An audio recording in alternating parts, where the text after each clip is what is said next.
শুভ সকাল সবাইকে আমন্ত্রণ জানাচ্ছি মেরিল মিল্ক সোববার রাঙা সকাল অনুষ্ঠানে। সুন্দর সকাল কর্মের মাধ্যমে প্রাপ্তি আসুক সেই প্রত্যাশা জানিয়ে শুরু করছি আমাদের আজকে রাঙা সকাল। 2 ঘন্টা জুড়েই আয়োজন রয়েছে আর পুরো রাঙা সকাল পরিবারের সঙ্গে থাকছি কাজী রওশনারা সাকি আছি আমি আনিসুল ইসলাম। আমার পক্ষ থেকেও সুন্দর একটি সকালের শুভেচ্ছা। প্রিয় দর্শক, সারাদিন অনেক ভালো কাটুক। সুন্দর একটি সকাল মানে কেবল আরেকটি সকাল নয়, নতুন শুরু, নতুন সম্ভাবনা, নতুন পরিকল্পনা।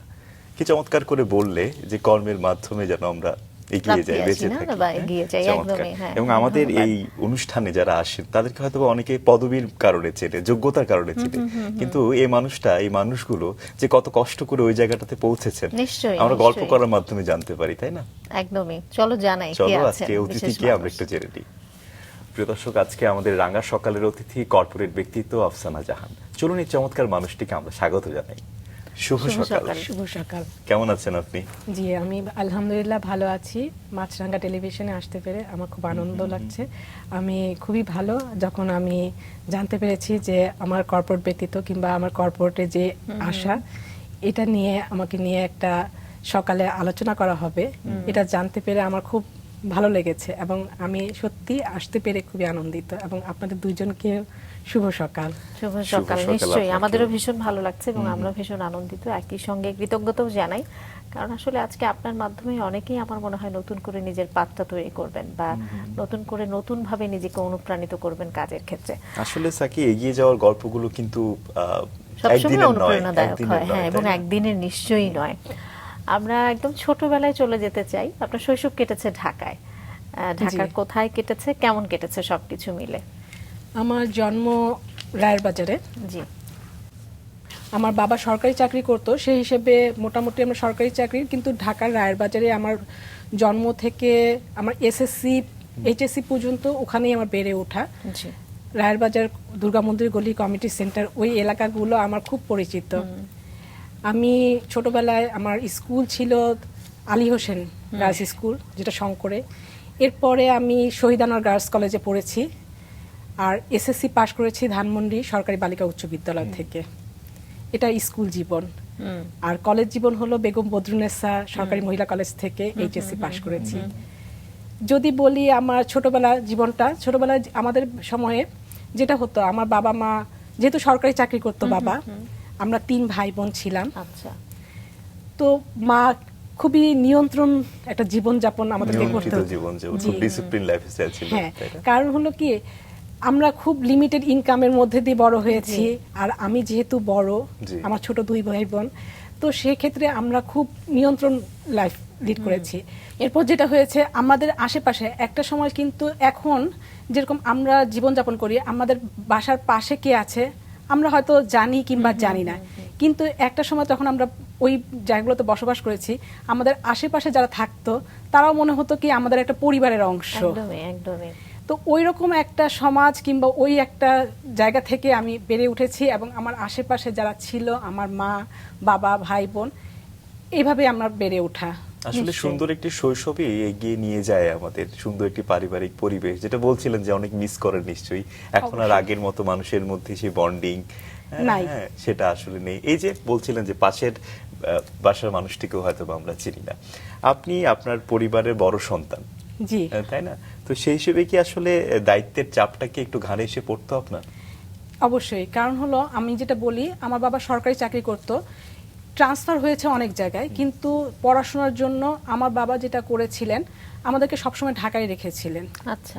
সেই হিসেবে আমার মা অনেক বড় দায়িত্ব পালন করেছেন। এই 3 ভাই বোনকে ঢাকায় একা থেকে, কিংবা বাবা যখন ট্রান্সফার ছিলেন হয়তো সপ্তাহে 1 দিন কিংবা মাসে আসতেন, কিন্তু এই সময়টা কিন্তু আমার মা আমাদের 3 ভাই বোনকে এই স্কুল নিয়ে যাওয়া আসা, আমাদের টেক কেয়ার করা, সংসার চালানো, উনি অনেক বড় দায়িত্ব পালন করেছেন। এরপরে যেটা হয়েছে, আমার যখন আমি ক্লাস 7-8 পড়ি, তখনই আমার বাবা অসুস্থতা, লিভার সিরোসিস ধরা পড়ে। এরপর থেকে যতদিন মারা গেছেন, আমাদের একটা সংগ্রাম চলেই আসছিল। এবং আমি যখন ইন্টারমিডিয়েট পাশ করে অনার্সে ভর্তি হয়েছি, তখন আমার বাবা মারা গিয়েছিলেন এবং এর পরপরই আমার বিয়েটাও হয়ে যায়। তো এই যে সংগ্রামটা, বাবা যখন অসুস্থ ছিলেন, তো আমি বড় মেয়ে হিসেবে বাবার অসুস্থতা, ডক্টরের কাছে যাওয়া, নিজেকে অনেক কিছু দায়িত্ব নেওয়া, এই জিনিসগুলো তখন থেকে অনেক বড় একটা দায়িত্ব আমার উপর এসে পড়েছিল যে 2টা ভাই বোন আছে, মা আছে, বাবাকে টেক কেয়ার করা, কিভাবে নিজেকে হলো ডেভেলপ করা যায়, নিজেকে কিভাবে হলো আমি কিছু হলো সংসারে কিভাবে কন্ট্রিবিউশন করতে পারবো, এই জিনিসগুলো ছোটবেলা থেকেই আমার মধ্যে তৈরি হয়েছিল। একদম খুব স্বাভাবিকভাবেই না, খুব স্বাভাবিকভাবে আমার মনে হয় আপনার ভিতর একটা ম্যাচুরিটি এসে গিয়েছিল। কারণ হলো যখন দেখছি বাবা অসুস্থ, মা একটা বড় দায়িত্ব এবং 2 ভাই বোন ছোট, তখন আমার মধ্যে কাজ করছিল যে আসলে আমাকে কিছু একটা কন্ট্রিবিউশন, আমাকে ঠিক মতো পড়াশোনা করতে হবে। কিংবা তখনই আমি যখন এসএসসির পরে, আমার মনে আছে আমার এসএসসি পরীক্ষার পরেই আমি একটা টিউশনিও করা শুরু করে দিয়েছিলাম আচ্ছা। আমার হাত খরচ চালানোর জন্য। এটা আমার জীবনের হলো প্রথম চ্যালেঞ্জ, যখন আমি মনে করলাম যে আমি কিছু কন্ট্রিবিউশন যদি পরিবারে করতে পারি তাহলে আমার অন্তত পরিবারে একটু হলো উপকার হবে, মানে আমি যদি আমার খরচটাই চালাতে পারি। তার নিশ্চয়ই মানে বাবাকে হারান আপনি কত বছর বয়সে বা তখন কোন ক্লাসে বা কিসে পড়তেন আপনি? তখন আমি অনার্সে ভর্তি হয়েছি, আচ্ছা আচ্ছা। ওই সময় আমার বাবা মারা গিয়েছেন এবং আমার ছোট 2 ভাই বোন তখন ছিল এবং তখন খুব আর্লি স্টেজে, এবং এরপরে পড়াশোনা, এরপর আর্লি বিয়ে হয়ে যাওয়া আমার। এই যে বলছিলেন না যে বাবার অসুস্থতা খুব ছোট বয়স থেকে আপনি আসলে দেখেছেন, এবং পরিবারের বড় সন্তান, এবং আমাদের সোসাইটিতে আমি জানি না, বিশেষ করে মিডল ক্লাস ফ্যামিলিতে বড় সন্তান যদি মেয়ে হয়ে থাকে তার দায়িত্ববোধটা মনে হয় একটু অন্যরকমই হয়। অবশ্যই ছেলেরাও করে থাকে নিঃসন্দেহে।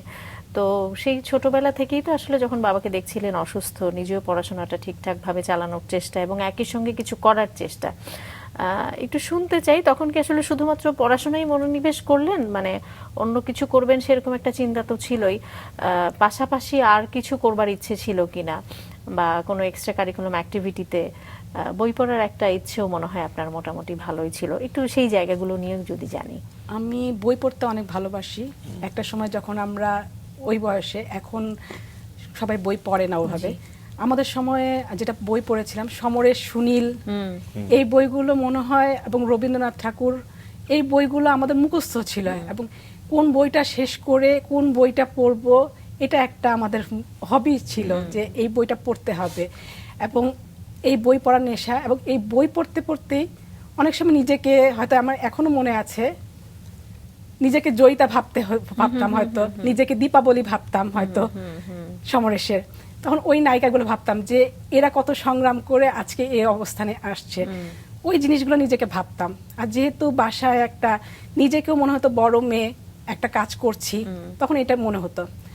আর আমি পড়াশোনা করা অবস্থাতে, সত্যি কথা যেটা, আমি এক্সট্রা কারিকুলার অ্যাক্টিভিটি যেটা বলি, হাতের কাজ করা, আচ্ছা, সুতার কাজ করা, তারপর বিভিন্ন ডেকোরেটিভ আইটেম তৈরি করা, এই জিনিসগুলোর প্রতি আমার একটু নেশাই ছিল বলতে গেলে। এবং আমি এই জিনিসগুলো নিজের শখেই করতাম। করার পরে দেখা গেছে কাউকে যদি, তখন একটা জিনিস মনে করতাম যে আমি এই ছোট জিনিসটা বানিয়ে আমার বন্ধু কিংবা বান্ধবীকে উপহার দিব। আচ্ছা, তাহলে হয়তো আমাকে অন্যভাবে যদি বলি, আমাকে বাড়ি থেকে একটা উপহার কিনতে গেলে যে টাকাটা লাগবে, সেই টাকাটা আমার লাগছে না, আমি নিজে বানিয়ে দিচ্ছি। তো আমার এটাতে আত্মতৃপ্তি হতো এবং আমার বান্ধবী সেও খুশি হতো। এটা দেখে আমার অনেক বান্ধবী এবং বান্ধবী বড় বোনরাই বলল, তুমি তো এই জিনিসটা আমাকে বানিয়ে দিতে পারো, আমি তোমার কাছ থেকে নিব কিনে। আমি বললাম কি, আমি তো সেল করার জন্য কিছু করছি না, আমি তো নিজের আত্মতৃপ্তির জন্য করছি। তখন বলল যে না, তুমি এখান থেকে কিছু করতে পারো, এটাই শুরু। বাহ, চমৎকার। এটা কোন সময়ের কথা বলছেন আপনি? এটা আমি যখন এসএসসি পরীক্ষা দিয়েছি এবং এইচএসসি তে তখন ভর্তি হয়েছি, তখনকার সময়ের কথা। চমৎকার। আমরা আসি ঠিক এই জায়গাটিতেই, ছোট্ট করে আগে আপনার সম্পর্কে দর্শকদেরকে জানাবো, তারপর ফিরতে চাই। দর্শক, আফসানা জাহান একজন কর্পোরেট ব্যক্তিত্ব, যিনি HR, business partnering, talent management, performance management system এবং অর্গানাইজেশনাল ডেভেলপমেন্টে দীর্ঘদিন ধরে কাজ করে আসছেন। বর্তমানে তিনি র্যাঙ্কস ফার্মাসিউটিক্যালস লিমিটেডে lead human resource and admin পদে দায়িত্ব পালন করছেন, যেখানে তিনি সেলস এবং ফ্যাক্টরি ফাংশনের সঙ্গে সরাসরি ব্যবসা ভিত্তিক এইচআর সমন্বয় নিশ্চিত করছেন। নেতৃত্ব উন্নয়ন, সাকসেশন প্ল্যানিং, কালচার বিল্ডিং এবং কর্মীদের অভিজ্ঞতা উন্নয়নে তার ভূমিকা অত্যন্ত গুরুত্বপূর্ণ। এর আগে প্রায় 7 বছরের বেশি সময়ে ট্রান্সকম ইলেকট্রনিক্স লিমিটেডে এইচআর বিজনেস পার্টনার হিসেবে তিনি recruitment, performance management, employee engagement ও চেঞ্জ ম্যানেজমেন্টে উল্লেখযোগ্য অবদান রাখেন। ইয়ং ওয়ান কর্পোরেশন স্মার্ট টেকনোলজিসে কাজ করার সময় তিনি কমপ্লায়েন্স ট্রেনিং, এইচআর অপারেশনস এবং পলিসি ডেভেলপমেন্টে দক্ষতা অর্জন করেন। কর্মজীবনের শুরুতে অটোবিতে কাজ করার সময় তার পারফরম্যান্স এবং নেতৃত্ব গুণের স্বীকৃতিও তিনি পেয়েছেন। আমরা আবারও চলে যাই তার কাছে। আমরা সেই ছোট সময়ের গল্প শুনছিলাম না, যে আসলে বাস্তবতাই আসলে আমাদেরকে অনেক সময়ে পরিণত হতে বাধ্য করে, যেটি আসলে আপনার জীবনে ঘটেছে। এটি নিশ্চয়ই আসলে অনুকরণীয় আমি বলবো। তো এই যে সেই ছোট্ট বয়সে যে একটা চিন্তা ভাবনা যে ফ্যামিলিতে আমার কন্ট্রিবিউশনটা আসলে দরকার কোনো না কোনোভাবে, সেটা যেভাবেই হোক, এবং সেই জায়গা থেকে এসএসসি যখন আপনি কমপ্লিট করলেন বা তার আগে পরে আপনি বলছিলেন আপনি একটা টিউশন শুরু করলেন এসএসসির পরে, এবং পাশাপাশি এই যে হাতের কাজটা শুরু করা, আসলে মার মধ্যেও তো তখন একটা দায়িত্ববোধ, একই সঙ্গে একটা শঙ্কাটা এই জায়গা থেকে যে বাচ্চারা পড়াশোনা করছে, কিন্তু এই যে আপনার একটা অতিরিক্ত আগ্রহ যে কিছু করবার ইচ্ছা, বিশেষ করে মা কি সেটা সাপোর্ট করতেন বা আসলে কি বাধ্য হতেন যে না ঠিক আছে তুমি এটা করো? আসলে যে জিনিসটা আমি করছিলাম সেটা ঘরে বসেই করছিলাম, এবং যে টিউশনিটা আমি করেছিলাম সেটা আমার পাশের ফ্ল্যাটেই করেছিলাম। আচ্ছা, সেজন্য আমার জন্য প্রতিবন্ধকতা আসে নাই। কারণ দেখা গিয়েছে আমি স্টুডেন্ট খুব মানে ভালো ছিলাম না, আবার খারাপও ছিলাম না, তবে আমার প্যাশন ছিল যে আমি ভালো কিছু করব। জি। এবং যখন হলো দেখলো আমার, যদি বলি আমার প্রতিবেশী আঙ্কেল যখন বললো যে ও তো বসেই আছে বাসায়, এসএসসি পরীক্ষার পরে বসেই থাকে, ও এসে একটু পড়াতে পারে, ওর সময় কাটলো, ও একটু বই খাতা নিয়ে বসলো, আমার বাচ্চাটাও পড়াশোনা করলো। এইভাবেই শুরু করা বেসিক্যালি। মানে একটা যে ইচ্ছা থাকবে যে আমি করব এরকম না, তবে হাতের কাজ কিংবা ডেকোরেটিভ আইটেম তৈরি করা এই জিনিসটার প্রতি আমার একটা প্যাশন ছিল। কি বানাতেন শুরুতে? প্রথমে বানিয়েছি ক্যান্ডেল। আচ্ছা। আমার কাছে এখন মনে আছে যে আমি ক্যান্ডেল বানিয়ে বানিয়ে সেল করতাম। তখন কিন্তু ক্যান্ডেলগুলো এত মানে প্রচার ছিল না। ড্রাই ফুলের ডেকোরেটিভ আইটেম আমি তৈরি করতাম। আচ্ছা। তখন কেবল স্টার্ট হয়েছে। এর পরপরই দেখা গেল সেগুলো, যদি বলি আমাদের যেটা আড়ং-এ যে আইটেমগুলো দেখাচ্ছে, এগুলো আমি তখন কিন্তু এক জায়গায় হলো শিখেছি, নিজের টাকা দিয়েই শিখলাম। খুব কম টাকায় শিখলাম, যে দেখি একটু শিখে নিজে নিজেই তৈরি করা শুরু করলাম। খুব ভালো লাগতো। আচ্ছা। আসলে জীবন সংগ্রামে একটা মানুষ সময়ের সঙ্গে সঙ্গে কিভাবে দায়িত্বশীল হয়ে উঠছিলেন সেই গল্পই আমরা শুনছিলাম, কিন্তু এর মধ্যেও আরেকটা মানুষ রয়েছে যেটাকে আমরা আসলে শৈশবে ফেলে এসেছি। সে মানুষটা ক্লাস ফাঁকি দিত, ফল চুরি করত। এই গল্পটা আসলে মিস করতে চাই না। জি, আমার যদি বলি, আমি ক্লাস 7-8-এ ধানমন্ডি গভর্নমেন্ট গার্লসে পড়তাম। তখন আমার এখনো মনে আছে, আমরা স্কুলের ফ্রেন্ডরা মিলে যেদিনকে দেখতাম স্কুলে বড় আপা আজকে নেই, সেদিনকে দেখা গেছে টিফিন পিরিয়ডের পরে ক্লাস ফাঁকি দেওয়ার একটা চিন্তা ভাবনা আমাদের মধ্যে থাকতো, যে পিছনে আমের সময় আম, জামরুল। আমাদের ধানমন্ডি গার্লস স্কুলটা অনেক গাছ ছিল, এবং কে গাছে উঠবে তখন, কে ফলটা পারবে, এখন এই ফলটা নিয়ে কোথায় লুকাবো, স্কুলে আপারা তো দেখে ফেলবে। স্কুলের বই খাতা থেকে, ব্যাগ থেকে বই বের করে দিয়ে সেই ব্যাগ দিয়ে স্কুলের পিছনে যে ফলগুলো ব্যাগের ভিতর ঢুকিয়ে নিয়ে পিছনে বসে বসে কিভাবে খাবো, এই প্ল্যান করতাম আমরা। মানে আমার এখনো ওই জীবনটা খুব মিস করি। আমি ওই বান্ধবী এবং আমার যে জীবনটা খুব মজা লাগে। এমনও মনে আছে একদিন ব্যাগে করে আম নিয়ে আসছি, বই খাতা হাতে। স্বাভাবিকভাবে আমার মা জিজ্ঞেস করলেন, তোমার বই খাতা হাতে কেন? তো ব্যাগটা তো দেখছি তুমি ব্যাগের মধ্যে কাঁধ ভারী, কি আছে ব্যাগের মধ্যে? বলছি না, কারণ আমার মা বললাম তো অনেক নিয়ন্ত্রণীয় জীবন যাপন করেছেন, এবং হলো সে হলো 3 ছেলে মেয়েকে কিভাবে শাসনে রাখতে হবে সেটা সব সময় পালন করতেন। ব্যাগ খুলে দেখলো আম। তুমি কোথা থেকে আম নিয়ে আসলা? আমি স্কুল থেকে। খেলাম মার।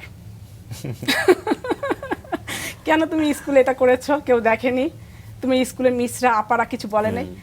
আমরা দুষ্টামি করে নিয়ে আসছি, আমরা খাবো তাই কিছু নাম নিয়ে আসছি, স্কুলে খেয়েছি নিয়েও এসছি, এই দুষ্টামি। মানে এখনো মনে হয় যে কত দুষ্ট ছিলাম।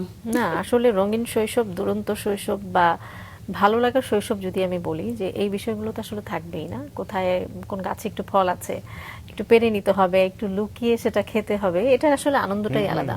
আনিস, তুমি এরকম কোনো আনন্দ পেয়েছো কিনা ছোটবেলায়? নিশ্চয়ই, অবশ্যই। আমি ছোটবেলায় না হলেও বড়বেলায় এসেও করেছি, এটার ভিতরে একটা ভালো লাগা বড়ই আছে। চুরি করে পকেট ভর্তি করে বাড়িতে ফেরা এবং পরবর্তী বিচার নিয়ে আসা যে আপনার ছেলে বড়ই নিয়েছে গাছ থেকে, আচ্ছা, বিচার নিয়ে এসেছে ওই তাহলে, অভিজ্ঞতা না? ছিল আসলে আমার। চমৎকার। তো স্কুল তো শেষ হলো ধানমন্ডিতেই, আপনি যেটা বললেন যে ধানমন্ডি গার্লস আপনি পড়েছেন। কলেজ জীবনটা কোথায়? বেগম বদরুন্নেসা সরকারি মহিলা কলেজ। আচ্ছা, সেখানকার 2 বছর তো গেল। হ্যাঁ, সেখানে খুব বেশি আমার কিছু কাটানো হয়নি, কারণ তখন ইন্টারমিডিয়েট লাইফটা হলো খুবই ছোট সময়। দেখা গেছে কি আমরা ক্লাস করেছি, সায়েন্সে ছিলাম, সেক্ষেত্রে হলো সায়েন্সে যেটা হতো স্যাররা ম্যাডামরা ক্লাস না করলে ক্লাস দেখে ক্লাস করতেই হতো। তবে ওখানেও একটু দুষ্টু ছিলাম, দুষ্টমি করিনি তা না, যেটা ক্লাস ফাঁকি দেওয়ার একটা প্রবণতা সরকারি কলেজে থাকে। হয়তো দেখা গেছে প্রেজেন্ট প্লিজ মিস, পিছনে গেট দিয়ে লাফ দিয়ে বের হয়ে যাওয়া। কারণ আমাদের সরকারি কলেজ যেটা ছিল অডিটোরিয়ামের মতো কলেজ, ক্লাসগুলো থাকতো। দেখা গেছে কি প্রথমে আমরা হয়তো প্রেজেন্ট প্লিজ বলেছি, আমার অ্যাটেন্ডেন্স তো হয়ে গিয়েছে, ক্লাস পিছন দিকে বের হয়ে হয়তো দেখা গেছে ক্যান্টিনে কিংবা বাইরে বসে গল্প করছি। আবার দেখা গেছে বকা খেতাম, পিছনে টিচাররা হয়তো গার্ড দিচ্ছে, কি ব্যাপার তোমরা কোন ক্লাসে, ভেতরে আবার যে ধরা খেয়েছি, কান ধরে দাঁড়িয়ে আসছি, এরকম অভিজ্ঞতাও আছে। এই সময়টা সাধারণত আমাদের জীবনে একটা লক্ষ্য ঠিক হয় যে আমরা কি হতে চাই বা সামনের পদক্ষেপটা আসলে কি হবে, কি স্বপ্ন কাজ করতো তখন? যদি বলি আমি ইন্টারমিডিয়েটে যখন পড়ি তারপর পরই আমার খুব ইচ্ছা ছিল আমি কমিশন র্যাঙ্কে যাব। আচ্ছা, আচ্ছা, খুব ইচ্ছা ছিল, আর্মিদেরকে দেখে খুব ভালো লাগতো, সেকেন্ড লেফটেন্যান্ট হব, আমি বের হয়ে আসবো সেকেন্ড লেফটেন্যান্ট হয়ে, এইটা তো খুব স্বপ্ন ছিল। এবং হলো সেকেন্ড লেফটেন্যান্ট কমিশন র্যাঙ্কে পরীক্ষা দিয়েছিলাম, মেডিকেল এক্সাম পাস করেছি, রিটেন পাস করেছি, দেন আইএসএসবি পর্যন্ত গিয়েছিলাম। বাহ। তারপরে পাশ করতে পারিনি, আচ্ছা। ব্যর্থতা। তো এরপরে অনার্সে ভর্তি হয়ে যাওয়া, পড়াশোনা অন্য। তাহলে তো ওই সময় বাবা নেই, মায়ের ঘাড়ের উপরে নিশ্চয়ই অনেক দায় দায়িত্ব, এবং আপনারও বড় বোন হিসেবে ব্যাপারটা আসলে কেমন ছিল? আমি যখন অনার্সে ভর্তি হই তারপর পরই মোটামুটি বাবা তখন খুব অসুস্থ ছিলেন। আচ্ছা, এরপরে হঠাৎ করেই আমার বিয়ে। আমি বুঝতেও পারিনি যে আমার বিয়ে হচ্ছে। বিয়ের আগের দিন পর্যন্ত আমি বুঝছি না যে আমার বিয়ে হবে কিংবা বিয়ে হচ্ছে। তো যেহেতু বাবা খুব অসুস্থ, একবার মৃত্যুশয্যাশায়ী, তো পরিবার থেকে বলা হলো যে ঠিক আছে আমরা যেহেতু বিয়ে দিয়ে দিই, তাহলে হলো অন্তত, আমার মা তখন ভাবছিলেন যে হ্যাঁ বিয়ে দিলে পরে অন্তত হলো ও হলো একটা সংসার পাবে, আর এখানে হলো আমার 2 ভাই বোন। তো এরপরে এই বিয়ে এবং অনার্সে পড়া, এই শুরু হলো আমার পারিবারিক জীবনের, মানে সাংসারিক জীবনের সাথে পড়াশোনা শুরু হয়ে গেল, তখন আমার আরেকটা জীবন শুরু হয়ে গেল। এরপর যেটা হলো, আমি আমার মা যেহেতু আছে 2 ভাই বোন নিয়ে ঢাকা শহরে আছে, বাবা ইন দ্য মিন টাইম হলো বাবাও মারা গেলেন, তো মোটামুটি একটা দায়িত্ব আমার উপরে এসে পড়লো। তো একই সাথে 2 ভাই বোন, মা, পরিবার, তো এর মধ্যে পড়াশোনাটা আমি চালিয়ে নিতে চাচ্ছিলাম, কারণ হলো পড়াশোনা ছাড়া যেমন আমার বাবার খুব ইচ্ছা ছিল যে অবশ্যই যেন আমি পড়াশোনাটা শেষ করি। স্বাভাবিকভাবে যেটা হয় বাঙালি মেয়েদের বিয়ের পরে কিন্তু পড়াশোনাটা একটু হলেও বন্ধ হয়ে যায়। তো আমি সেটা বন্ধ করিনি, চেষ্টা করেছি, এর সাথে টিউশনি করেছি, এবং যেটা বলেছিলাম আমি হাতের কাজ করা, আমি তখন ব্লক, যেহেতু টেক্সটাইলে পড়াশোনা শুরু করলাম, সেক্ষেত্রে আমার কিন্তু ওই দিকে কিন্তু আমার এক্সপেরিয়েন্সটা খুব বেশি কাজে লাগা শুরু করলো। আমি ড্রেস ব্লক করে, বাটিক করে, এগুলো করে দেখা গেছে কিছু কিছু সেল করা শুরু করে দিলাম। তখন আমার মোটামুটি আমি পড়াশোনাও করছি, সাথে কিন্তু এটা আমার হাত খরচ, হয়তো দেখা গেছে বিবাহিত, কিন্তু আমার এই হাত খরচে এই টাকাটা হয়তো আমি আমার ফ্যামিলিকে আমি কন্ট্রিবিউশন করতে পারতাম, একটু হলেও, খুব বেশি ছিল না, কিন্তু যতটুকু ছিল ওটা পারতাম করতে।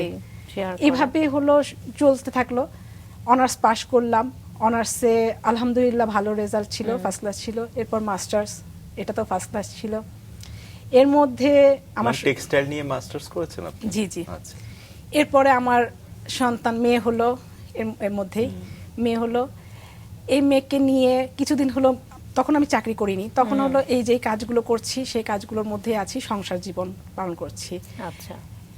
এরপরে পড়াশোনা, মেয়ে একটু বড় হওয়ার পরে তখন মনে হলো যে আমার কিছু করা উচিত। আমি পড়াশোনা শেষ করেছি, তো সবাই আমার বান্ধবীরা মনে হচ্ছে যে সবাই কাজ করছে, কর্পোরেট লাইফে ঢুকেছে, তো আমি কেন করছি না? আমি তো অনার্স এবং মাস্টার্স দুটোতেই ভালো রেজাল্ট হয়েছে, তো আমিও চেষ্টা করি। এই চেষ্টা থেকেই অটোবিতে প্রথমে আমার সেলসে ঢোকা, চাকরি করা শুরু করলাম। এবং ওই সময় আমার মেয়ে ছোট ছিল, আমার মা ঢাকা শহরে থাকাতে, আমার বোন ভাই ঢাকা থাকাতে আমার মেয়েটা কিন্তু তাদের কাছে বেশিরভাগ সময় বড় হয়েছে।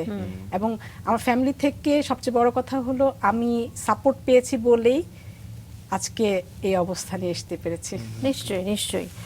পরিবারের সাপোর্ট ছাড়া তো আসলে কারোরই এগিয়ে যাওয়া সম্ভব নয়, বিশেষ করে মেয়েদের ক্ষেত্রে তো আসলে নয়ই।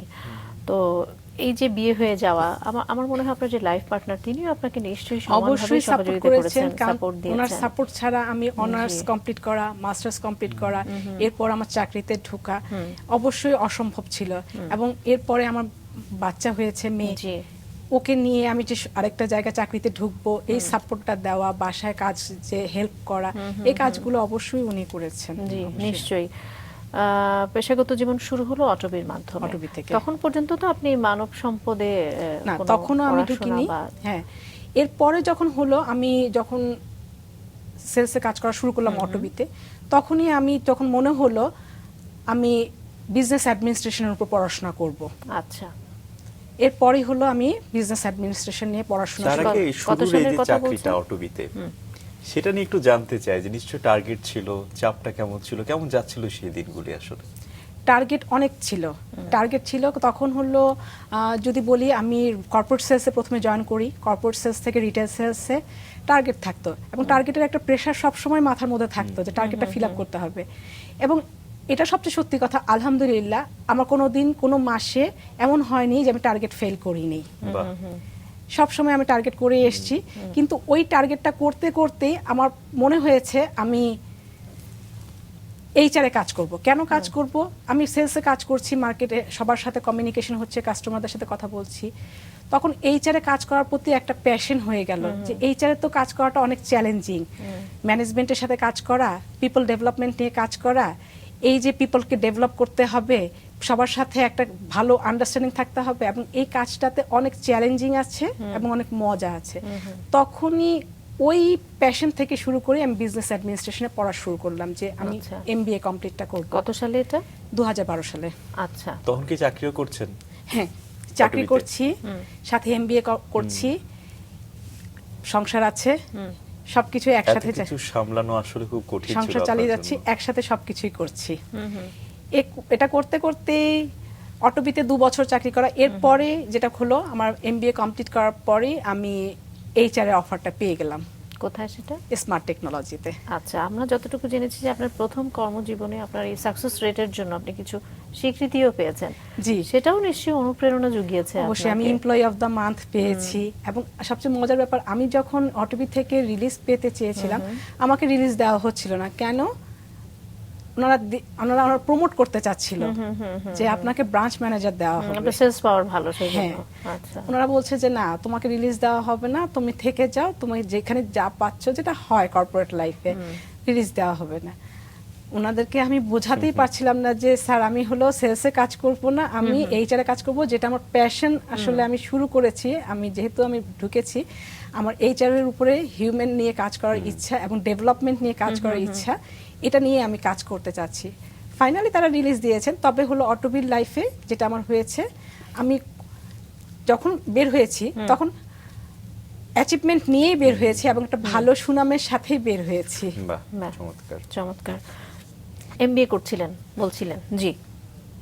এমবিএ করার পর এমবিএটা শেষ হলো, এরপরে আমি সেটা কি এইচআর এর উপর? এইচআর করেছি এবং মার্কেটিং এর উপরও করেছি, বাহ। যেহেতু তখন আমি মার্কেটিংও কাজ করছিলাম। আপনার পড়াশোনা টেক্সটাইলে, আপনি এমবিএ করলেন মার্কেটিং এ বা হিউম্যান রিসোর্স ম্যানেজমেন্টে, কেন আসলাম? কেন আসলেন, বা ব্যাপারটা আপনার জন্য কতখানি সহজ ছিল নাকি কঠিন ছিল? ব্যাপারটা হয়েছে, আমাদের সময় যখন আমরা অনার্স মাস্টার্স নরমালি ছিল, বিজনেস অ্যাডমিনিস্ট্রেশনটা তখন কেবল নতুন নতুন আসছিল। তখন বিজনেস অ্যাডমিনিস্ট্রেশন খুব বেশি পাবলিক ইউনিভার্সিটিতে ছিল না, প্রাইভেট ইউনিভার্সিটিগুলো ছিল, এবং আমি তো পাবলিকে পড়াশোনা করেছি। এবং আমাদের সময় যেটা ছিল, অনার্স মাস্টার্স যে সাবজেক্টই হয়ে পড়ে যে কোনো জায়গায় আমরা জয়েন করতে পারবো আশা করছি, এবং সেই চ্যালেঞ্জটা নিয়েই জয়েন করেছি। এবং আমার কাছে মনে হয়েছে আমি ভালো রেজাল্ট করেছি, এবং আমি প্রাইভেটে যেটা পড়েছি, এমবিএ করেছি, সেটা তো ভালো করতে পারবো, এবং আমার প্রফেশনাল লাইফে আমি এই কাজটা করতে আমার জন্য খুব সমস্যা হবে না। তবে টেক্সটাইলে পড়ে কেন আমি এইচআরে এসেছি, হ্যাঁ, যেটা হলো আমি মার্চেন্ডাইজিংয়ে যেতে পারতাম, হয়তো টেক্সটাইল ডিভিশনে যেতে পারতাম, তো সেই দিক থেকে আমার আসলে ওইটার প্রতি যাওয়ার প্যাশনটা খুব বেশি ছিল, প্যাশন যেখানে কাজ করছিল না। যেহেতু ভর্তি হয়েছে, এবং একটা সময় যেটা বললাম, আমার পড়াশোনাটা স্টার্ট হয়েছে তখন হলো আমি একটা খুব মিডল ক্লাস ফ্যামিলি থেকে উঠে এসেছি। সো আমার প্রাইভেটে ইচ্ছা মতো চাইলে আমি সাবজেক্ট চুজ করতে পারিনি, ভর্তি হতে পারিনি। তো আমাকে যেই সাবজেক্টটাই পড়ি সেখানেই আমাকে ভালো রেজাল্ট করে আসতে পারলেই আমি আমার প্রফেশনে ভবিষ্যতে ভালো করতে পারবো, এটা আমি বুঝেছি। তখন আমার মনে হয়েছে আমি অনার্স মাস্টার্সে আমার যেহেতু রেজাল্ট ইউনিভার্সিটি ভালো, আমার রেজাল্ট ভালো থাকলে আমি সামনে আরো এগিয়ে যেতে পারবো ইনশাল্লাহ। নিশ্চয়ই। এবং সেই জায়গা থেকে আপনি এমবিএ করলেন, শুরুতে এইচআরএ করলেন, জি, তারপর মার্কেটিং। জি। আচ্ছা, এর মাঝে তো আপনি বলছিলেন যে আপনার কর্মজীবনও স্থগিত করেননি, আপনি ব্যাক টু ব্যাক চালিয়েছেন। তো যখন এমবিএ কমপ্লিট হলো তখন কি করলেন? তখন কি আপনি মানব সম্পদেই চলে আসলেন? আমি তখন থেকে চেষ্টা শুরু করলাম। এমবিএটা যেহেতু শেষ হলো, তারপরে চেষ্টা করেছি কিছুদিন, আস্তে আস্তে করে চেষ্টা করার পরে আমি এরপর যখন স্মার্ট টেকনোলজিতে অফার পেলাম, তখন আমি স্মার্ট টেকনোলজিতে এইচআরে আমার পথযাত্রা শুরু হলো। অর্থাৎ পড়াশোনা করার পরে একেবারে প্রথম এইচআর এর চাকরি। কেমন অভিজ্ঞতা, আপনার প্রত্যাশা এবং প্রাপ্তি কেমন ছিল? প্রথমে একটু চ্যালেঞ্জ ছিল, যেহেতু এইচআরে কাজ করছি, যখন হলো আমি স্মার্টে ঢুকলাম একটু চ্যালেঞ্জই হচ্ছিল যে আমি আসলে যে পড়াশোনা করে আসছি এবং এই কাজের ক্ষেত্রটা দুটোতেই অ্যালাইন করার চেষ্টা করছিলাম। তো আলহামদুলিল্লাহ যেটা আমার হয়েছে, আমি যেই আমার রিপোর্টিং বস পেয়েছিলাম, উনি অনেক হেল্পফুল ছিলেন। উনি আমাকে প্রতিটা মুহূর্তে সব সময় সহযোগিতা করেছেন যে এইভাবে কাজগুলো করতে হবে। যেহেতু আমি কর্পোরেটে কাজ করে এসেছি, তো ওই জায়গাটাতে আমার কোনো চ্যালেঞ্জ হয়নি, কিন্তু এইচআর এর যেহেতু প্রথম কাজ, এই কাজগুলোতে শিখতে আমার একটু সময় লেগেছে, কিন্তু উনি আমাকে সহযোগিতা করেছে প্রতিটা মুহূর্তে, উনি আমাকে হেল্প করে দিয়েছে। শুরুতে যেটা হয় আর কি, একটু যদি জানি যে বিক্রয় এবং কাস্টমার রিলেশনশিপ না, এটা থেকে তো আসলে এইচআর পেশায় আসার ক্ষেত্রেও বেশ কিছু দক্ষতাও আসলে প্রয়োজন হয়। কোন দক্ষতাগুলো আসলে সবচেয়ে বেশি কাজে লেগেছে আপনার? আমার কাছে যেটা মনে হয়েছে, আমি ইন্টারভিউ ফেস করতে কিন্তু আমার সবচেয়ে বেশি চ্যালেঞ্জ ফেস করতে হয়েছে, কারণ আমি একটা জায়গায় হলো 3 বছর কাজ করে এসেছি। তো 3 বছর কাজ করার পরে যখন আমি আরেকটা জায়গায় কাজ করতে যাব অন্য ডিপার্টমেন্টে, সেটা কিন্তু ফ্রেশ হিসেবেই আমাদের এই মানে যদি এখন বলা হয় এই পারিপার্শ্বিক মানে বলা হলে বলবো এটা ফ্রেশ। যখন হলো ইন্টারভিউ বোর্ডে বলা হয়, তখন বলা কি তুমি তো অন্য সেক্টরে কাজ করে এসছো, তুমি আসলে ফ্রেশার। তুমি এই চ্যালেঞ্জগুলো আমাকে প্রতি মুহূর্তে ফেস করতে হয়েছে। যেটা হয়েছে আমার কমিউনিকেশন কিংবা অ্যাডমিনিস্ট্রেশনের যে কাজগুলো, আমি হয়তো সেলসে যেহেতু কাজগুলো করেছি, কমিউনিকেশনে যে কাজগুলো করেছি, এটা থেকে কিছু চ্যালেঞ্জগুলো, এবং আমি যে ডেভেলপমেন্টের যে পড়াশোনাগুলো করেছি এটা নিয়ে যখন ফোকাস করেছি, তখন ওনারা ভেবেছে যে না, এসে কিছু কাজ করতে পারবে, যেহেতু ও অ্যাডমিনিস্ট্রেশনে কিংবা মানে ডেভেলপমেন্টের কিছু কাজ করেছে, পড়াশোনাতে যেহেতু ফোকাস করেছে, সেটা পারবে। আর যেহেতু সেলসে আমি ভালো একটা পারফরমেন্স ছিল, তো সেক্ষেত্রে মোটামুটি টিম লিডটাও মাঝে মাঝে দেখা গিয়েছে, অপারেশনে দেখা গেছে লিডার না থাকলে ওই লিডারশিপের দায়িত্ব নিয়েছি। তো ওই জায়গা থেকেও দেখা গেছে ওইটা আমার জন্য একটা প্লাস পয়েন্ট হিসেবে কাজ করেছে। চমৎকার। স্মার্ট টেকনোলজিতে আপনি কয় বছর ছিলেন ওখানে? ওখানে বেশি দিন ছিলাম না, আমি 2 বছরের মতো ছিলাম। এরপর ইয়ং ওয়ান কর্পোরেশনে সেই চাকরিটা আবার কিভাবে হলো আসলে শুরু? স্মার্ট টেকনোলজিতে যখন ছিলাম, সেটা যেহেতু হলো আইটি সেক্টর, এখানে যেটা প্রাইভেট লিডিং আইটি ইন্ডাস্ট্রি, এবং ওখান থেকে আমাকে যেটা কাজ করতে করতে আমার যেটা মনে হচ্ছিল, আমার যেটা যারা এইচআর প্রফেশনাল কিংবা এইচআর যারা কাজ করছি, ওই স্মার্ট টেকনোলজিতে থাকতে থাকতে আরেকটা জিনিস মিস করে গিয়েছি। আমি আইবিএতে এইচআরএমসি করলাম। আচ্ছা, চমৎকার। আইবিএতে এইচআরএমসি করলাম, তখনই আমার তখন এইচআর এর যে প্রফেশনাল যে কোরাম, তাদের সাথে আমার তখন পরিচয় হলো। তখন জানতে পারলাম আসলে ফ্যাক্টরি এইচআরটা কাজ করতে, এইচআর এর জন্য ফ্যাক্টরি এইচআরটা খুব জরুরি। আচ্ছা। ফ্যাক্টরি এইচআরে যদি কাজ করতে পারি তাহলে অনেক কাজ শেখা যায়। তখনই আমার ওই হিসেবে তখন ইয়াং ওয়ানে ঢোকা, এবং আমি তখন চেষ্টা করা শুরু করলাম যে ফ্যাক্টরি লেভেলের কি জব আছে, এবং অবশ্যই ভালো যেখানে কমপ্লায়েন্স প্র্যাকটিস হয়, যেখানে সাকসেশন প্ল্যানিং কিংবা অর্গানাইজেশন ডেভেলপমেন্ট যে প্র্যাকটিসগুলো ভালো অর্গানাইজেশনে হয়, সেখানে আমাকে কোথাও জয়েন করতে হবে এবং সেখানকার জন্য আমাকে চেষ্টা করতে হবে ওখানে কিভাবে কাজগুলো হচ্ছে, এবং ওখানে ঢোকার জন্য আমার কি কি স্কিল ডেভেলপ করতে হবে সেটা করার চেষ্টা করলাম তখন। আচ্ছা আচ্ছা, কি কি স্কিল ডেভেলপ করলেন? যেটা হলো লেবার ল নিয়ে পড়াশোনা করতে হবে, ল নিয়ে পড়াশোনা করতে হবে, সাকসেশন প্ল্যানিং কিংবা ডেভেলপমেন্ট নিয়ে রিক্রুটমেন্টের যেটা কাজগুলো আছে সেগুলো করতে হবে। তো আলহামদুলিল্লাহ ইয়াং ওয়ানে যখন আমি ফ্যাক্টরি লেভেলে স্মার্টে থাকতে আমি একটা ইন্টারভিউ দিয়েছি ইয়াং ওয়ানে ফ্যাক্টরি লেভেলে, এবং ইয়াং ওয়ানেই আমার হয়ে গিয়েছে। বাহ, বেশ কয়েকটা ইন্টারভিউ হয়েছে অবশ্য, 3-4টা ইন্টারভিউ হওয়ার পরেই আমি ইয়াং ওয়ানে কোন পদে যুক্ত হলেন আপনি? তখন আমি খুব ছোট পোস্টে এক্সিকিউটিভ পোস্টে জয়েন করলাম। আচ্ছা আচ্ছা, তারপর সিনিয়র এক্সিকিউটিভ হলাম ওখান থেকেই। কাজের অভিজ্ঞতা নিয়ে যদি একটু জানতে চাই, ফ্যাক্টরি এবং কমপ্লায়েন্স ভিত্তিক যে কাজগুলো আপনি করেছেন সেগুলো নিয়ে যদি একটু জানতে চাই। ইয়াং ওয়ান যেহেতু কোরিয়ান কোম্পানি এবং ফুললি কমপ্লায়েন্স মেনটেন করে, বাংলাদেশে হলো ইয়াং ওয়ান যদি জেনে থাকবেন, বাংলাদেশে এখন টেক্সটাইল ইন্ডাস্ট্রিতে হলো 1 নাম্বার ইয়াং ওয়ান।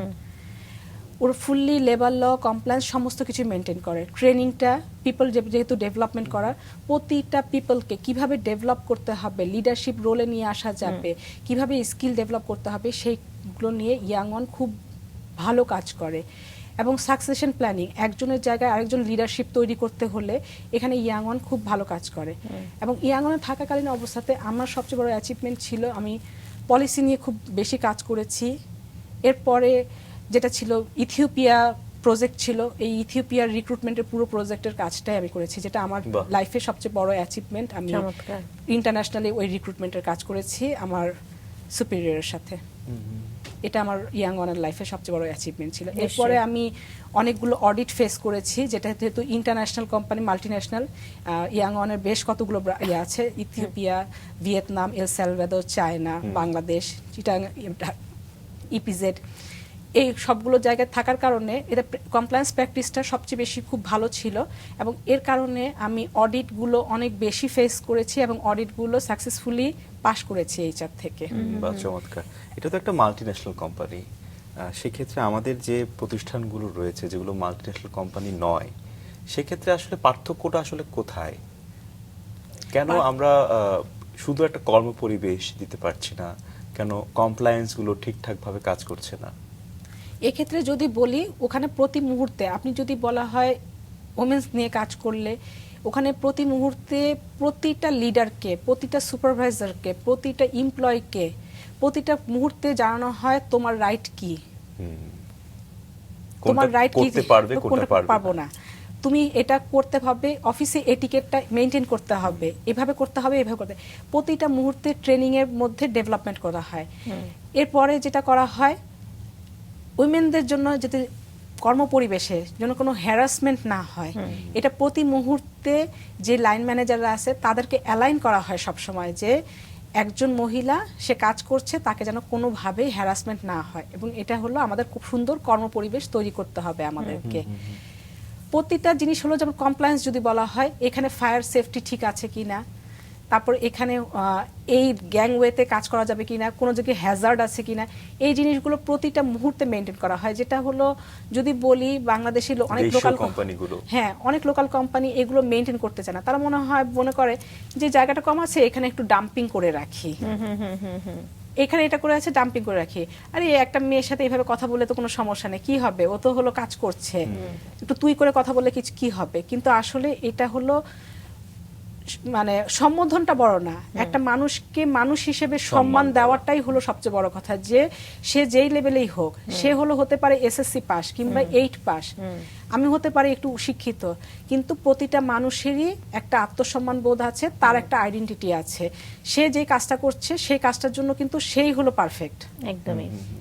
একজন ক্লিনার যে কাজটা করছে সেই কাজটা কিন্তু আমি করতে পারবো না, ওই কাজটার জন্য ও পারফেক্ট, এবং ওর কাজটাতে ওর সম্মান পাওয়া উচিত। এই জিনিসটা আমি যখন আমি ইয়াং ওয়ানে কাজ করেছি, আমি এই জিনিসটা সবচেয়ে বেশি শিখেছি, যে একটা মানুষকে মানুষটা কিভাবে সম্মান দিতে হবে, প্রতিটা মানুষের সাথে কিভাবে কাজ করতে হবে, কথা বলতে হবে, এই জিনিসগুলো প্রতি মুহূর্তে ওই লোকগুলোকেও লার্ন করাতে হচ্ছে যে তুমি একটা কথা বলতে হলে একটা মানুষকে সম্মান দিয়ে কথা বলতে হবে। তখন আমার সত্যি কথা, আমি ইয়াংনে যে 3 বছর কাজ করেছি, আমার কাছে মনে হয়েছে যে আমি একটা সুন্দর কর্মপরিবেশে কাজ করেছি। কমপ্লায়েন্স, অডিট, ট্রেনিং এবং হলো যে রিক্রুটমেন্ট, সাকসেশন প্ল্যানিং, এইগুলো নিয়ে কাজ করেছি। অনেক ভালো একটা পরিবেশ। নিশ্চয়। এবং আন্তর্জাতিক একটা প্রতিষ্ঠানে কাজ করার যে চমৎকার অভিজ্ঞতা, এ থেকে আপনি মাত্র 3 বছর চাকরি করলেন, কেন জব সুইচ করলেন কেন? যেটা আমি সত্যি কথা যেটা প্রবলেম ফেস করছিলাম, আমার মেয়ে তখন একটু ছোট ছিল। আচ্ছা।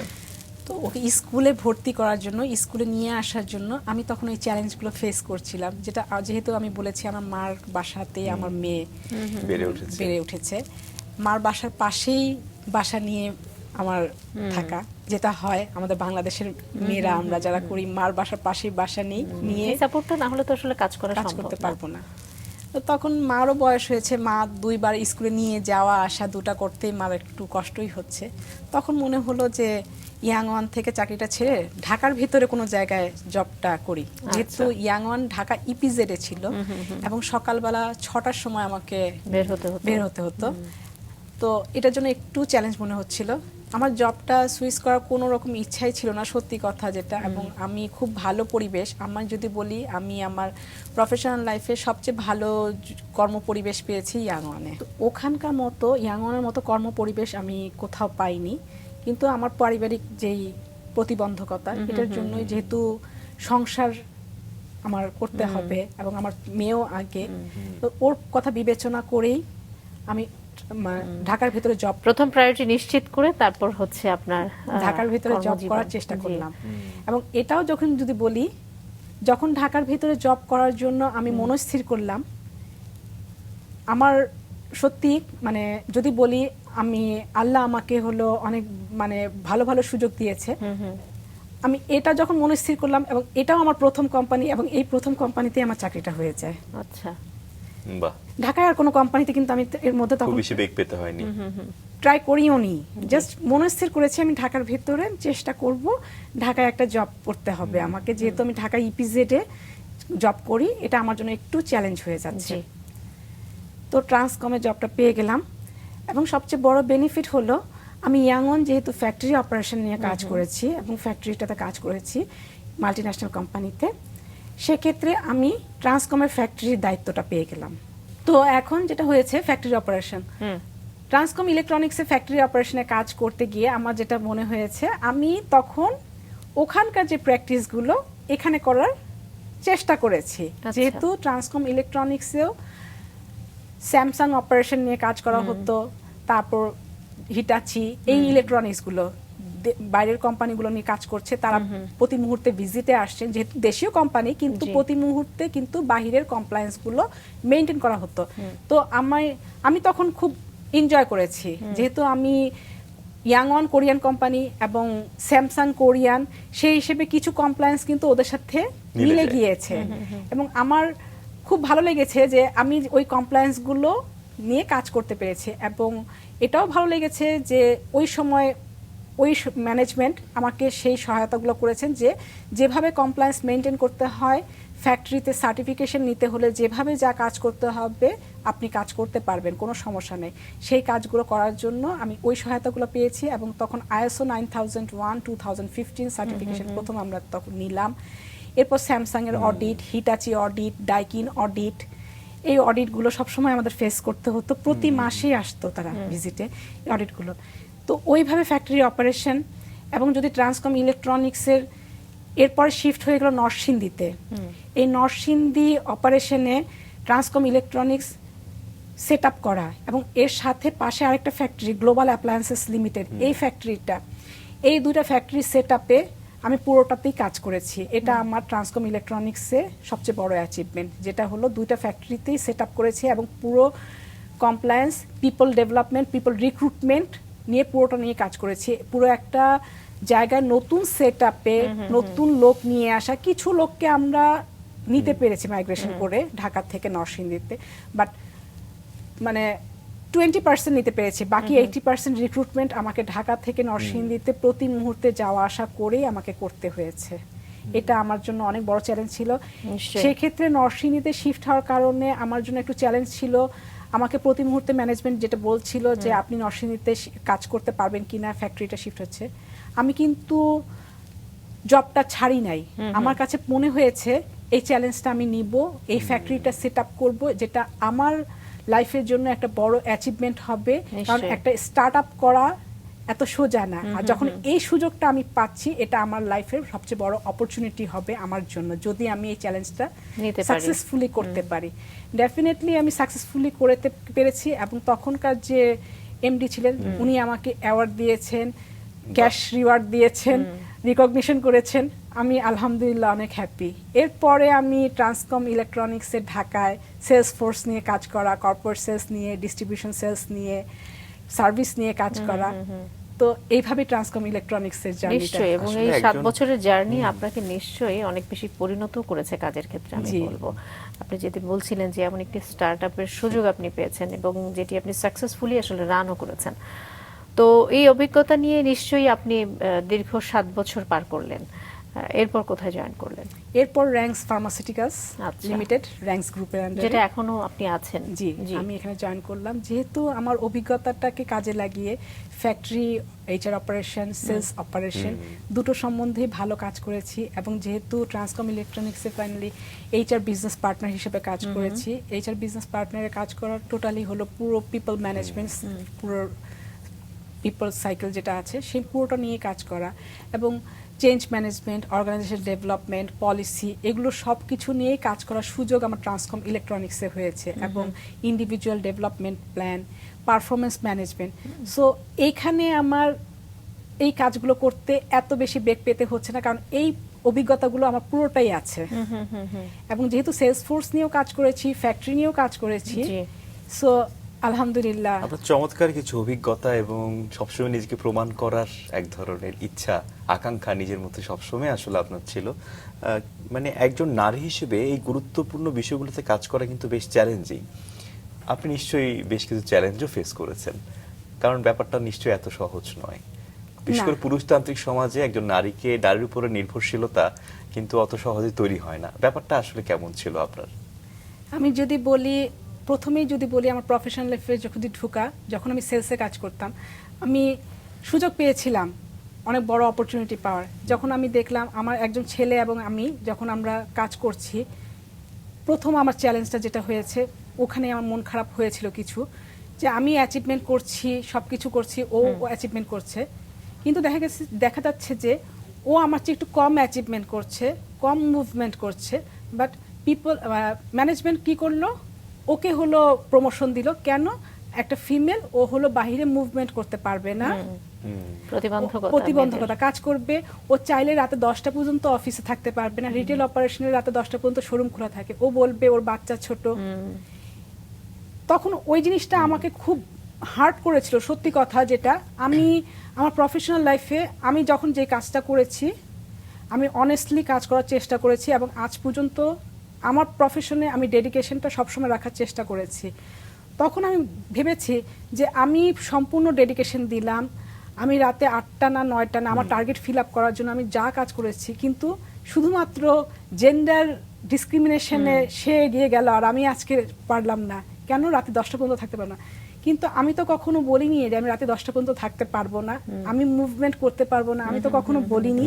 কিন্তু কেন এমন হলো? কারণ আমাদের সমাজ ব্যবস্থা, আমাদের সমাজে এখন যেরকম করে নারীদেরকে উন্নয়ন করছে কিংবা নারীদেরকে লিডারশিপ রোলে দেখা হচ্ছে, আজ থেকে 6-7 বছর আগে কিংবা যদি আমি 10 বছর ব্যাকেও ফিরে যাই, তখন কিন্তু আপনারা ফিমেল লিডার কিংবা এত দেখবেন না। ফিমেলদেরকে লিডারশিপের রোলে আনাটাই চ্যালেঞ্জিং। না, ফিমেলরা এত বড় রোলে যেতে পারবে না, ফিমেলরা ম্যানেজার রোলে যেতে পারবে না। লিডারশিপ ক্ষমতা দেওয়ার আগেই আসলে জাজ করা হয়। কারণ হলো তাদের মধ্যে একটা, আমাদের পুরুষতান্ত্রিক সমাজে একটা জিনিস ধারণা হয়ে যেত প্রথমে, এখন সমাজ অনেক পরিবর্তন হয়েছে। তখন ব্যাপারটা এরকমই হতো যে ও কাজ করতে গেলে হয়তো 40 ইয়ার্স কিংবা 45 ইয়ার্স পর্যন্ত কাজ করবে, এরপর তো কাজ করবে না, তো ওকে লিডার বানিয়ে লাভটা কি আমার? এরকমও True. আমাদের সিনিয়রদের কাছে শুনেছি। তো এখন অনেক চেঞ্জ হয়ে গেছে, এখন কর্পোরেটে ফিমেল লিডার অনেক, এখন আলহামদুলিল্লাহ এখন লিডার অনেক লিডার এবং বয়স কোনো সীমাবদ্ধতা তৈরি নাই। করতে পারছে না, মেয়েরা এভাবেই আসলে এগিয়ে যাবে। আমরা একটু আসি যে এই যে এমপ্লয়ি এঙ্গেজমেন্ট এবং একই সঙ্গে কর্মী সন্তুষ্টিতে আপনি এইচআর এর যে কি বলে লিডারের জন্য যে গুরুত্বপূর্ণ যে দিকগুলো রয়েছে সেগুলোকে আপনি যথেষ্ট সমন্বয় করতে পেরেছেন, এবং সেগুলো আপনার কাজের অভিজ্ঞতা, একই সঙ্গে পাশাপাশি কোন কাজের জন্য কখন আপনাকে কোন ডিপ্লোমাটা নিতে হবে, কোন কোর্সটা করতে হবে, সেটাও আপনি করেছেন, যেটা আসলে আমরা স্বাভাবিকভাবে শুনি যে আমাদের মনে হয় দেশের বাইরে এই সুযোগগুলো বেশি, কিন্তু আপনার সঙ্গে আজকে আমার গল্প করে মনে হচ্ছে যে আমাদের এখানে তো আসলে অপার সম্ভাবনা। আমি যখন কাজ করতে করতে বুঝতে পারবো যে না এখানেও আমার একটা ভিশন থাকতে পারে, তখন আসলে আমি এই বিষয়টা নিয়ে পড়াশোনাও করতে পারি। নতুন যারা রয়েছে তাদের জন্য আপনি কি বলবেন, যারা এইচআর বা মার্কেটিং নিয়ে পড়াশোনা করছে বা এই সেক্টরে কাজ করতে চাচ্ছে এবং আপনার মতো একজন কর্পোরেট হতে চাচ্ছে, তাদের জন্য? আমি একটা জিনিস মিস করেছি এর মধ্যে, আইবিএতে এইচআরএমসি করার পরে আমি 2017-এ আমি পিজিডি এইচআরএম কমপ্লিট করেছি। আচ্ছা। পিজিডি এইচআরএম করেছি, যেটা হলো আমাদের এইচআর এর জন্য মোটামুটি আমরা একটা ডিপ্লোমা এটা করলে পরে ভালো এটা সার্টিফিকেশন দেওয়া।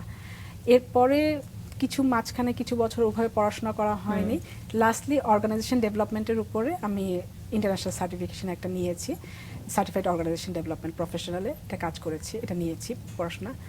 ভবিষ্যতে আর একটু পড়াশোনা করার ইচ্ছা আছে, ইন্টারন্যাশনাল আরো সার্টিফিকেশন নেওয়ার। জি। এখন আমি আপনার প্রশ্নটা নেই, যেটা হলো ইয়াং জেনারেশনের ক্ষেত্রে। ইয়াং জেনারেশনের ক্ষেত্রে আমি যদি বলি, আমরা যদি এইচআর এ কাজ করে কিংবা মার্কেটিং এ কাজ করি, যেটাই করব আমি প্যাশন নিয়ে কাজ করতে হবে, এবং যে কাজটা করব সেটাকে ভালো মতো শিখতে হবে, কাজটা গভীরে ঢুকতে হবে। আমি কাজটা করলাম শুধু এখন দেখানোর জন্য করলাম কিংবা এটার জন্য না, যে কাজটাই করব সেটা খুব ভালো করে পারফেক্টভাবে শিখে করব, যে জানো আমি এই কাজটা সম্বন্ধে যদি আমাকে কোনো কিছু জানা হয় সব কিছু যেন আমি বলতে পারি। এটাই হলো। আর এইচআরে কাজ করা কিংবা মার্কেটিং এ কাজ করা, যে কোনো প্রফেশনেই সম্মান আছে, যে কোনো প্রফেশনেই ভালো করা যাবে। আমার এইচআর এর প্রতি প্যাশন ছিল, কারণ হলো এইচআরে আমার কাছে মনে হয়েছে এটা একটা মজার জব এবং চ্যালেঞ্জিং জব।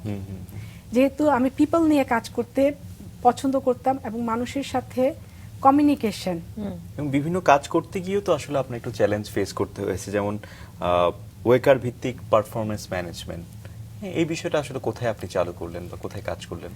ওকেআরে যেটা কাজ করেছি ট্রান্সকম ইলেকট্রনিক্সে, আমাদের হলো কি রেজাল্ট দিয়ে কাজ করতে হয়েছে, যেটা হলো কাজ করতে গিয়ে ট্রান্সকম ইলেকট্রনিক্সে প্রতিটা এমপ্লয়িকে তার যে জব রোল এবং এই জব রোলটা দিয়ে কিভাবে আমি পারফরমেন্স মেজারে আনবো, সেটা নিয়ে আমাদের খুব বেশি কাজ করতে হয়েছে, এবং এটা করতে গিয়ে অনেক চ্যালেঞ্জ ফেস করতে হয়েছে।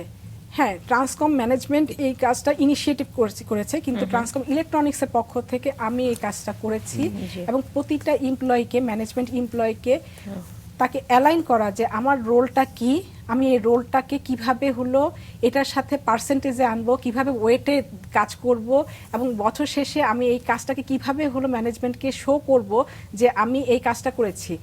আমরা সারাদিন অনেকেই অনেক কাজ করছি, হ্যাঁ কাজ করছি, কিন্তু রেজাল্ট জিরো, আমি বলতে পারছি না।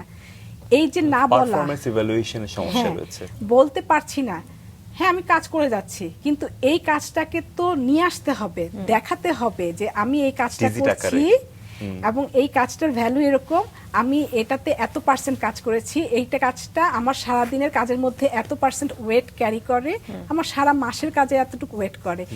এই ক্যারি করাটাকে কাজ করে যখন আমি বোঝাতে পারবো ম্যানেজমেন্টকে যে আমি এই কাজগুলো এবং আমার যে কাজটা আছে এটা হলো একটা গুরুত্বপূর্ণ কাজ, আমার কাজটাকে বাদ দিলে কিন্তু এই কাজটা হবে না, তখন এইভাবে বোঝাতে পারলে ম্যানেজমেন্ট কিন্তু বলবে যে না এই এমপ্লয়িটাও আমার একটা কাজের এমপ্লয়ি, এই এমপ্লয়িটা মানে প্রতিটা মানুষের জবটাকে জবাবদিহিতার মধ্যে আনতে হবে, এবং কাজটা করছি যে সেই কাজটাকে আমাকে শো করতে হবে এবং সেটা ডিজিটে আনতে হবে। সেলসের মানুষের কিন্তু কাজটাকে খুব সহজে ডিজিটে দেখা যায়, কিন্তু যারা ব্যাক অফিসে কাজ করে, সাপোর্ট ডিপার্টমেন্টে, তাদের কাজগুলো কিন্তু খুব সহজে দেখা যায় না। তারা কাজ করছে, সাপোর্ট দিয়ে যাচ্ছে, সেলসকে সাপোর্ট দিচ্ছে, বিজনেসকে সাপোর্ট দিচ্ছে।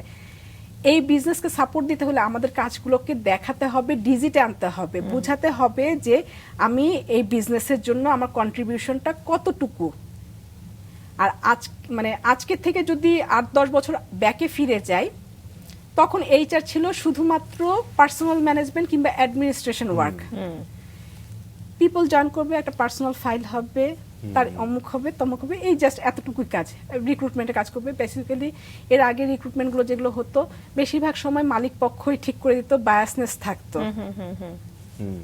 যখন আমরা প্রথম জবে জয়েন করেছি, কিন্তু এখন সময় অনেক চেঞ্জ। এখন মালিক পক্ষ বলে স্কিল লোক নিতে হবে, আমরা যেই লোকটার জন্য, যেই কাজের জন্য যেই লোকটা দরকার আপনাদের এইচআর থেকে সেটা সিলেকশন হবে। ওইভাবে করে যদি মনে হয় যে স্কিল ডেভেলপমেন্ট, সেইভাবে কিন্তু এখন হলো প্রতিটা জায়গায় কিন্তু ওইভাবে স্কিল ডেভেলপমেন্ট হচ্ছে, এবং এইচআর কিন্তু প্রতিটা জায়গায় বিজনেসে কন্ট্রিবিউশন করছে। বিজনেসে আমার কি লাগবে ওই জায়গাটাতে, এই পিপলটাকে আমার বিজনেসের এখানে কন্ট্রিবিউশন লাগবে, সেরকম লোক কিন্তু নেওয়া হচ্ছে ওইভাবে। এবং হলো এখন যেটা হচ্ছে, মালিক পক্ষ এই ব্যাপারে কিন্তু এইচআরকে অনেক বেশি সহায়তা করছে, কারণ হলো তারা বিজনেসে কন্ট্রিবিউশন করছে। এখন কিন্তু ওনাদের ধারণাগুলো অনেক পাল্টে গিয়েছে। তাদের কথা হলো আমার বিজনেস যেখানে হলো বাড়বে, সেইভাবে আমার হলো বিজনেস পার্টনারিং লোকগুলো লাগবে আমার। আপনি একদমই এখন তাই। যেটাতে কাজ করছেন, র্যাঙ্কস ফার্মাসিউটিক্যালসে গুরুত্বপূর্ণ একটা দায়িত্ব পালন করছেন। কি মনে হয় শুরুর দিকে একজন নারী হিসেবে যে ধরনের চ্যালেঞ্জগুলো আপনি আসলে ফেস করেছেন, এখন গুরুত্বপূর্ণ একটা জায়গায় রয়েছেন, আসলে কি কমেছে নাকি বেড়েছে?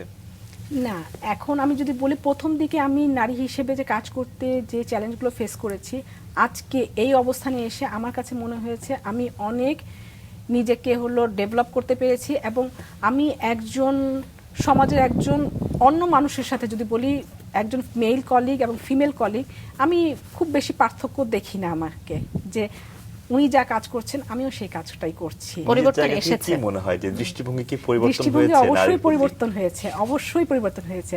আরেকটা জিনিস যদি বলি, আমি র্যাঙ্কস গ্রুপে আছি এখন, র্যাঙ্কস ফার্মাসিউটিক্যালসে। র্যাঙ্কস গ্রুপের এমডি হলো, উনিও ফিমেল, মিস সোহানা রফ চৌধুরী, এবং উনি ফিমেল লিডারশিপ এবং ফিমেল এমপ্লয়মেন্ট উনি খুব বেশি এনকারেজ করে। প্রতিটা মুহূর্তেই ওনার কথা হলো ফিমেল এম্পাওয়ারমেন্ট ওনার কথা।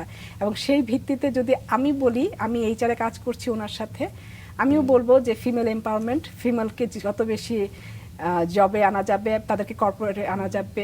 একটা ওয়ার্কারের ক্ষেত্রেও কিন্তু যদি বলি, আমাদের এমডি উনি হলো ওয়ার্কার নেওয়ার ক্ষেত্রেও বলবে যে ফিমেলকে প্রায়োরিটি, ফিমেলকে নেওয়া যায় যে এখানে কাজে যদি কোনো চ্যালেঞ্জ না থাকে। কারণ হলো ওয়ার্কার লেভেলে কাজের ক্ষেত্রে একটু চ্যালেঞ্জ থাকে, যে লোডিং আনলোডিং ইস্যুগুলো, সেই ক্ষেত্রে যেখানে ফিমেল পারবে সেখানে ফিমেলই নেবেন। নিশ্চয়ই নিশ্চয়ই, আসলে এভাবে চমৎকার। পুরুষদের পাশাপাশি মেয়েরাও মেয়েদেরকে এগিয়ে অনেক নিয়ে যাবে। প্রতিবন্ধকতা সত্ত্বে আসলে আপনি এগিয়ে গিয়েছেন, এটা অনেক বড় একটা অর্জন এবং সকলের জন্য অনুপ্রেরণার। আমি অনেক চ্যালেঞ্জ ফেস করে আজকে এই অবস্থানে এসেছি। শুধুমাত্র যদি বলি, আমার ইচ্ছাটাও অনেক বেশি ছিল, না হলে আমি হয়তো অনেক সময় আগেই ঝরে যেতাম হয়তো, যেই চ্যালেঞ্জগুলো ফেস করেছি। ঢাকা ইপিজেডে কাজ করা, ট্রান্সকম ইলেকট্রনিক্সে কাজ করা, নরসিংদীতে অফিস করা, এরপর ঢাকায় কাজ করা, এরপর ওখান থেকে আমি র্যাঙ্কসে একটা বড় অফার নিয়ে আসা, এই সবগুলো কাজ নিয়ে, এবং যেই কাজটাই যখন করেছি প্যাশন নিয়ে করার চেষ্টা করেছি এবং শেখার চেষ্টা করেছি যে আমি এই কাজটা সাকসেসফুলি কমপ্লিট করব। এবং আমার লাইফে সবচেয়ে বেশি আমার যেটা বিষয় ছিল, প্রজেক্ট নিয়ে কাজ করেছি, যে এটা এর মধ্যে আমি শেষ করব এবং এটাকে আমি এভাবেই কাজটা করব, এবং ওটার একটা জ্ঞান চ্যাট করে দিয়ে এইভাবে কাজগুলো করেছি, যার কারণে আলহামদুলিল্লাহ আমি ভালো। লক্ষ্য নিশ্চয়ই। থাকতে হবে।